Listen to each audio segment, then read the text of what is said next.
Hi and welcome to the short tutorials. In this video I will show you how to share post on the Instagram story.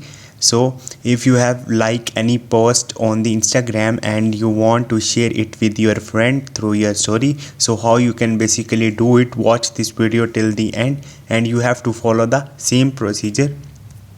So first of all you have to open your Instagram mobile application and you have to log into your account. Then you have to select the one post you want to share on your story. Let's suppose I want to share this post on my Instagram story. So simply you have to click on this arrow button. Once you will click on it, here you will see your friend list and also you will see add post to your story. So click on it.